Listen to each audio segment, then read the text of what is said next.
আফ্রিকার দেশ সোমালিয়াকে ঘিরে ক্রমেই উত্তেজনা বাড়ছে তুরস্ক ও ইসরায়েলের মধ্যে।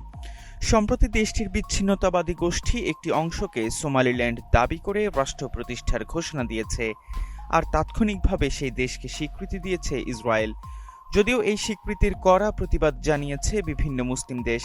বিচ্ছিন্নতাবাদী এই অংশকে ঘিরে ভয়াবহ ষড়যন্ত্রের নীল নকশা আঁকছে ইহুদিবাদী দেশটি।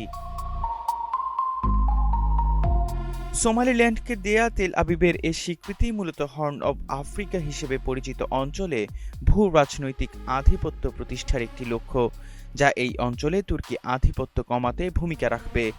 এছাড়াও আফ্রিকায় দীর্ঘমেয়াদী কৌশলগত উপস্থিতি নিশ্চিত করতে চাইছে ইসরায়েল।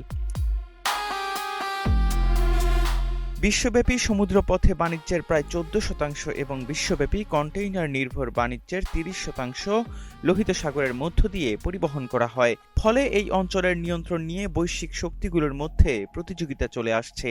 এতে অঞ্চলটি ইতিমধ্যেই বিশ্বের সবচেয়ে সামরিকায়ন করা একটি অঞ্চলে পরিণত হয়েছে। হর্ন অফ আফ্রিকায় বিশ্বের সবকটি প্রভাবশালী দেশের সামরিক উপস্থিতি রয়েছে। লোহিত সাগর ও এডেন সাগরের তীর ঘেঁষে আফ্রিকা, এশিয়া ও ইউরোপের সংযোগস্থলে হর্ন অফ আফ্রিকা অত্যন্ত গুরুত্বপূর্ণ কৌশলগত অবস্থানে রয়েছে। সুয়েজ খালের প্রবেশদ্বার হিসেবে পরিচিত এই অঞ্চল বিশ্বের গুরুত্বপূর্ণ সমুদ্রপথ, জ্বালানি তেলের রুট এবং সামুদ্রিক নিরাপত্তা নিয়ন্ত্রণ করে। এই ভৌগোলিক অবস্থানের কারণেই অঞ্চলটি আন্তর্জাতিক বাণিজ্য, সামরিক ঘাঁটি স্থাপন এবং ভূ রাজনৈতিক প্রভাব বিস্তারের একটি প্রধান কেন্দ্রে পরিণত হয়েছে।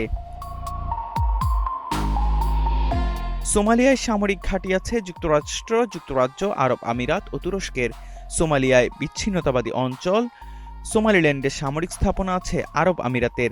প্রথম দেশ হিসেবে সোমালিল্যান্ডকে রাষ্ট্রের স্বীকৃতি দিয়ে ইসরায়েল এই ভূখণ্ডে সামরিক উপস্থিতির পরিকল্পনা নিয়েছে।